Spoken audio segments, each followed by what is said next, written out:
여러분 그 통풍에 대해서 한번 퀴즈 한번 내볼까요? 그 그리스의 아킬레스 모르는 사람 없죠. 유명한 전쟁 용어입니다. 그 다음에 마케도니아의 알렉산더 대왕 정보관 그래서 다 아시죠. 그 다음에 르네상스 시대의 뭐 꽃이라 그래가지고 미켈란젤로 다 아시잖아요. 그리고 불란서의 태양왕이라 그래서 루이 14세 불란서의 아주 최전성기 시대였거든요. 이런 유명한 네 분이 있는데 이분이 공통점이 무엇인지 아세요? 제가 전제가 있으니까 금방 아시죠? 전부 이런 분들이 통풍으로 되게 고생한 분입니다. 그러니까 통풍은 원래 이렇게 뭐 유명한 분이 걸리시는지 하여튼 술을 좋아해서 걸리는지 하여튼 이렇게 유명한 분들도 통풍에 고생했다고 그럽니다. 그러니까 바람만 불어도 통증이 발생한다고 해서 통풍이라고 이름 지어졌거든요. 그렇게 심한 고통이 동반되는 질환이라 그럽니다. 그러니까 오늘은 통풍의 세 번째 이야기, 그 치료에 대한 얘기입니다. 자, 통풍의 치료 원칙은 몇 가지 기본 원칙이 있습니다. 첫째가 통풍 발작이죠. 급성 통풍성 관절염에 대한 급성 통풍성 관절염에 대한 치료입니다. 두 번째가 혈중 요산 수치를 정상 이하로 떨어뜨려야 됩니다. 이건 당연하죠. 그렇지 않으면 증상이 있든 없든 관계없이 혈중 요산이 정상이라고 올라가면 결국 요산의 결정체가 몸 안에 다른데 계속 쌓이게 되니까 결국은 문제가 생기거든요.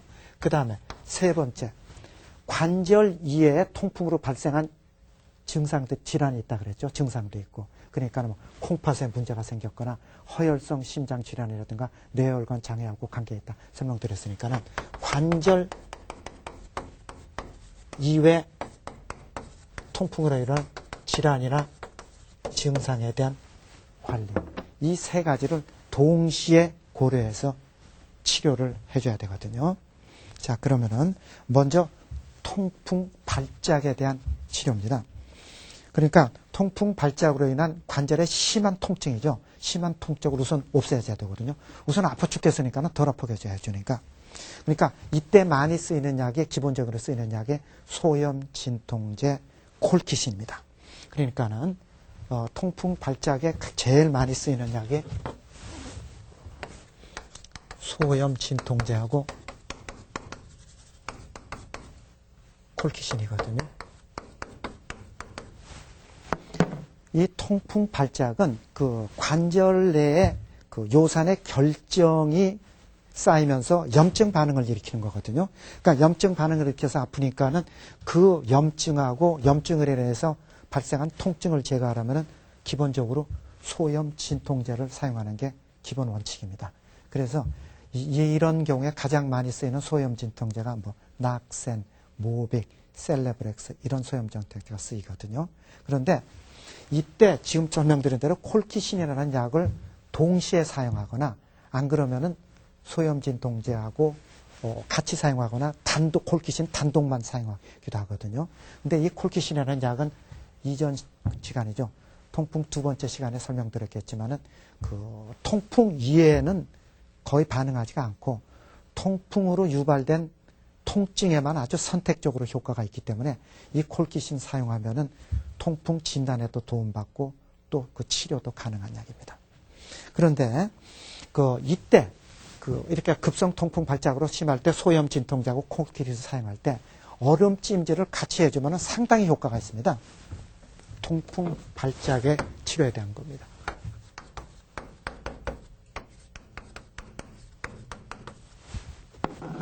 여러분들이 일반적으로 뭐 허리 아프다, 무릎 아프다, 여기저기 아플 때 더운 물찜질 많이 생각하잖아요. 그런데 꼭 기억하셔야 될 게 급성으로 나타난 통증이나 염증 어디라도 좋습니다. 통풍이라도 좋고 심하게 다쳐서도 좋고 운동을 많이 해서도 좋고 어디에 뭐 심하게 부딪혀도 좋고 그럴 때는 급성기의 때는 더운 물찜질보다는 얼음찜질이 훨씬 효과적입니다. 그래서 급성기를 넘었으면은 그 다음에는 더운 물찜질은 관계없지만 하여튼 급성기에는 염증도 좋고 통증도 좋고 얼음찜질이 더 효과적이라는 사실을 꼭 기억하셔야 돼요. 자, 그 다음에 여기서 또 한번 강조해 드릴 게 있는데 급성 통풍 발작은 혈중 요산이 높은 게 1차 원인이에요. 그렇지만 요산 수치 변동이 심하게 일어날 때 증상이 발생한다고 설명 이미 드렸잖아요. 그래서 통풍 발작이 일단 시작하면은 요산 수치를 떨어뜨리는 약을 사용하더라도 어때요? 요산 수치를 사용하면은 요산 수치는 더 떨어지니까는 요산 수치 변동 심하니까 통증 더 심하죠. 그래서 통풍 발작이 일단 시작된 사람한테는 요산 수치를 떨어뜨리는 약을 처음 시작하는 것은 금기입니다. 실제로 이런 경우가 꽤 있거든요. 어떤 분이 처음 통풍인지 본인은 모르셨어요. 그래가지고 병원에 갔더니 통풍 발작 시작했네. 그리고 나서 지금 설명드린 소염 진통제도 쓰고 콜키신도 쓰고 그 다음에 요산 수치를 떨어뜨리는 약도 동시에 쓰는 경우가 있는데 이거는 절대 하면 안 되고 통풍 발작이 일단 가라앉고 난 다음에 그 다음에 요산 수치를 떨어뜨리는 약을 사용해야 된다는 뜻입니다. 아주 기본 원칙이에요. 기본 원칙이거든요. 자, 그리고 통풍 발작에 대한 치료에서 설명드렸습니다. 두 번째는 혈중 요산 수치가 높은 경우를 정상으로 떨어뜨려야 됩니다. 혈중 요산 수치를 정상으로 떨어뜨리기 위해서는 몇 가지가 있거든요. 첫째가 환자 자신이 지켜야 할 수칙이 있습니다. 관리가 있고 두 번째가 약물 치료거든요. 그러니까는 통풍 치료라는 거는 의사의 처방하고 약도 중요하지만은 환자가 스스로 관리해가지고 조절하는 비중이 더 크다는 뜻입니다. 그럼 환자가 관리하는 비중이 뭐가 있냐면은 첫째가 과식 금지입니다. 그 예전 통풍 치료하고 최근 통풍 치료하고 크게 달라진 점이 있다면은 뭐냐면은 과거에는 그 요산이 많이 함유된 음식이 있습니다. 요산이 많이 함유된 음식이 가장 대표적인 게 육류, 고기, 그 다음에 고등어 같은 등푸른 생선. 예를 들어서 이런 거거든요. 과거에는 이런 거를 엄격하게 금지했어요. 이거를 드시면은 혈중 요산이 증가하니까 안 된다. 그런데 실제로 시행해 보면은 이거에 대한 너 먹지 말아라. 그런데 다 맛있죠? 맛있습니다. 맛있으니까는 엄격한 금지는 실제 불가능합니다. 불가능하고 실제로 그 엄격하게 금지시켜 봤더니 그 효과도 미미하거든요. 그래서 최근에는 치료 방법이 달라진 게 일에 대한 육류, 고기나 등푸른 생산에 엄격한 금지는 하지 않는 대신에 과식은 절대 안 된다는 뜻입니다. 그러니까 이거에 대한 과식이 아닙니다. 모든 음식을 너무 과식하면은 혈중 요산 상승의 원인이 되기 때문에 가능하면은 소식을 해라. 그 얘기거든요. 그 다음에 두 번째가 음주 제한입니다. 제일 시행하기 어려운 거예요, 솔직히. 그러니까 그 다량의 알코올을 섭취하면은 우선 당장 알코올 속에 요산이 많이 함유되어 있어요. 그러니까 혈중 요산이 당장 올라갑니다.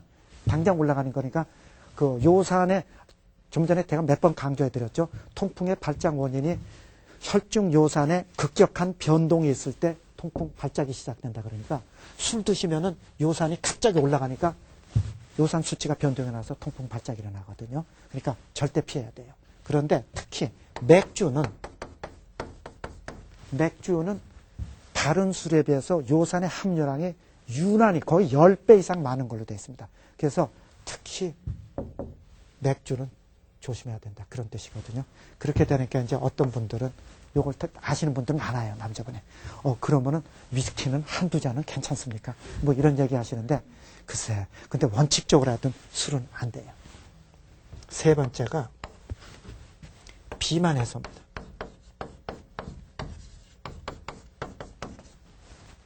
제가 통풍 두째 시간에 설명드렸잖아요. 통풍으로 인한 증상의 가장 무서운 게 뭐냐면은 비만, 고지혈증,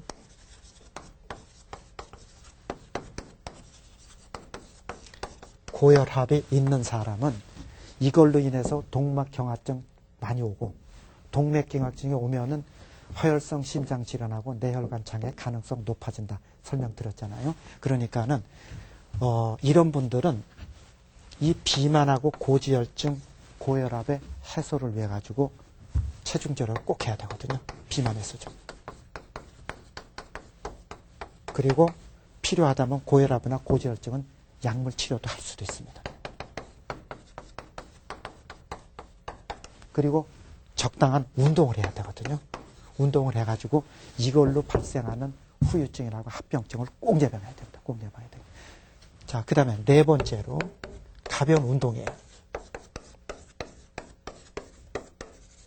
무슨 소리냐면은 비만이나 고지혈증, 고혈압에서는 심한 운동은 딱 뻘 뿌리는 게 실제로 좋습니다.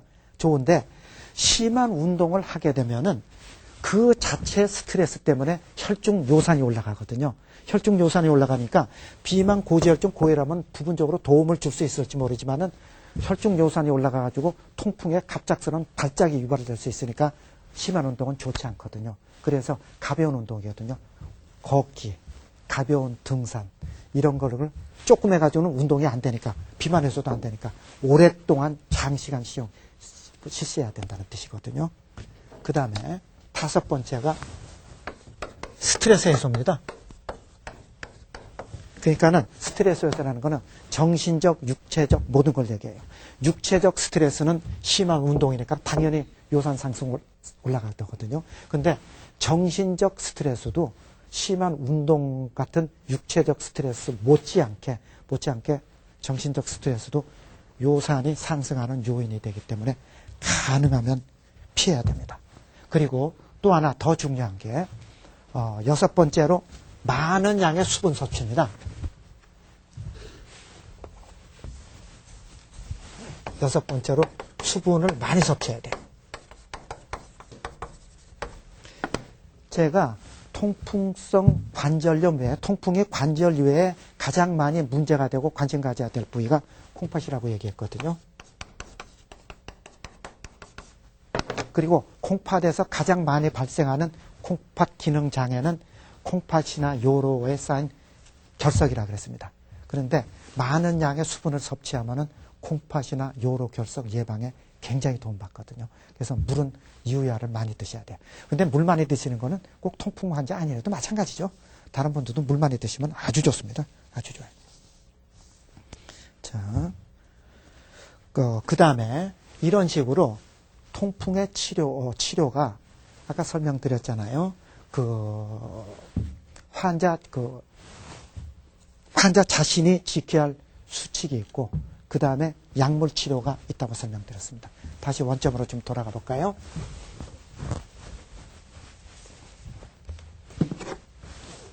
통풍 치료는 1번이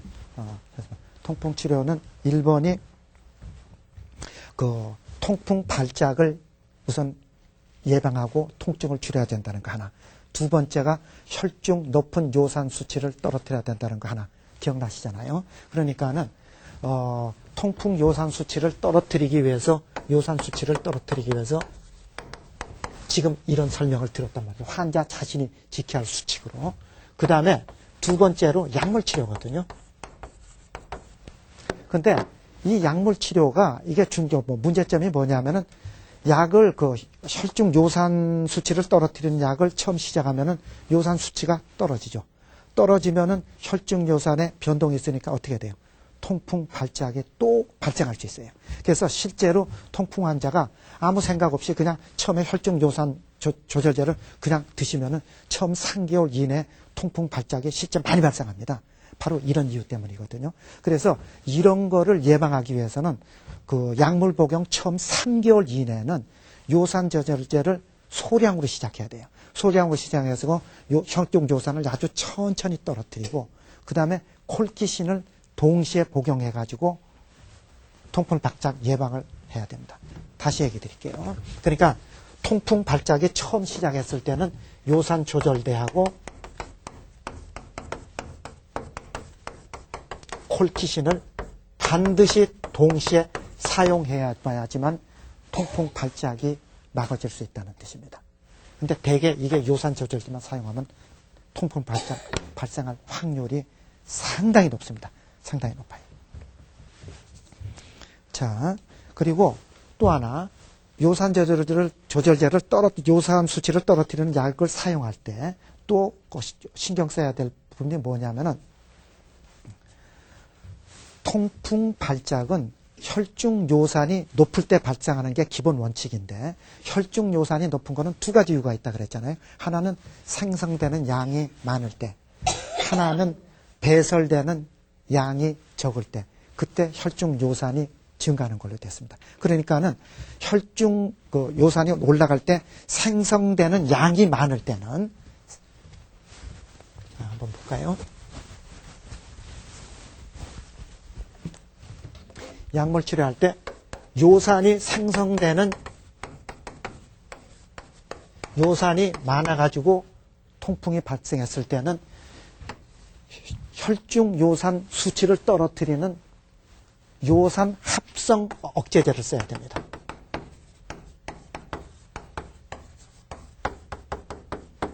가장 많이 쓰는 거거든요. 통풍의 기본 약입니다. 알로프리노라는 약이거든요. 반대로 콩팥에서 요산의 배설량이 줄어가지고 요산 수치가 떨어뜨리는 거는, 요산 합성은 정상이기 때문에 이걸 더 떨어뜨릴 필요가 없거든요. 그러니까 콩팥에서 요산의 배설 촉진제입니다. 촉진제를 사용해야 되거든요. 배설 촉진제를 사용하는 거는 설핀피라존이라는 약이에요.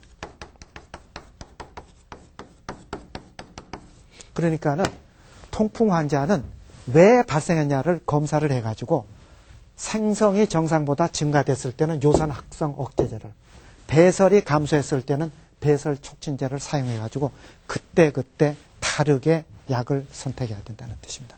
그러니까는 콩팥 기능, 통풍 환자는 그 약물을 선택하기 전에 반드시 콩팥의 배설 기능이 정상인가 아닌가, 안 그러면 콩팥에 결석이 있는가 없는가, 이거를 판단한 후에 그 사용하는 약을 결정해야 된다는 뜻이거든요. 자, 이렇게 해서 지금까지 3회에 걸쳐 가지고 통풍에 대해서 원인, 증상, 진단, 치료, 이게 대해서 자세히 살펴보았습니다.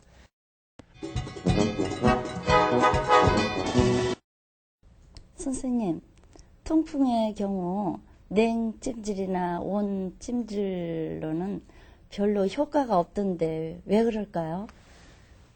예, 그러니까는 급성 통풍 발작이죠. 통풍 발작에서 냉찜질은 원칙적으로 도움을 받습니다.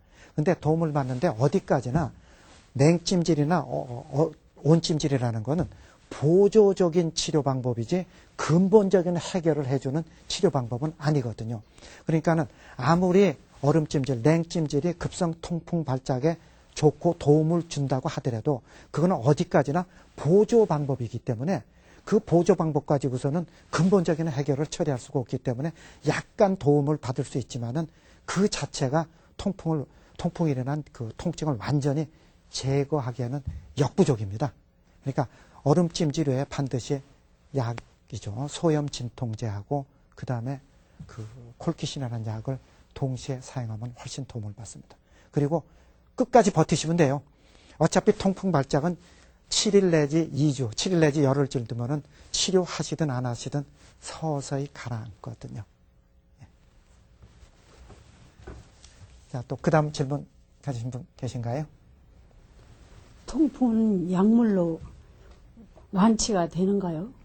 예. 자, 그러니까 상당히 어려운 질문이거든요. 통풍은 원칙적으로 혈중의 요산이 높은 게 기본 원칙이니까 지금 설명드린 게 아까 요산 합성 억제제도 좋고 요산 배설 촉진제도 좋고 이런 약을 사용하는 이유는 혈액 속의 요산의 함유량을 정상 이하로 떨어뜨리는 게 그 기본 목적입니다. 그러니까는 어떤 이유가 있든 간에 약을 쓰시든 비만 해소를 하든 뭐를 쓰시든 간에 요산의 혈중 함유량을 정상으로 떨어뜨려야 되는데 혈중 요산 농도가 정상 이하로 떨어지면은 이미 딴 데 쌓여 있는 요산 결정의 덩어리도 서서히 녹는 걸로 되어 있습니다. 똑같은 이유입니다. 가령 예를 들어서 설탕이 농도가 진해가지고 바닥에 쌓여있을 때 바닥에 쌓이는 그 설탕 그 결정은 그냥 놔두고 물만 싹 갈아가지고 물속의 농도를 얕게 하면은 바닥에 깔린 설탕도 일부는 또 물속에 녹아서 흡수가 되거든요. 똑같은 이유입니다. 똑같은 이유니까는 장시간 쓰시면은 그 체내에 쌓여있는 요상의 결정의 덩어리가 일부가 녹아나가요. 녹아나가긴 하지만은 원칙적으로 통풍은 일생 동안 관리해야 되는 병입니다. 이도영 박사의 건강 이야기 3회에 걸친 통풍에 관한 이야기는 이것으로 마감하겠습니다. 그리고 다음 순서는 척추관 협착증을 가지고 여러분들을 모시도록 하겠습니다. 여러분 다음 그 시간까지 안녕히 계십시오.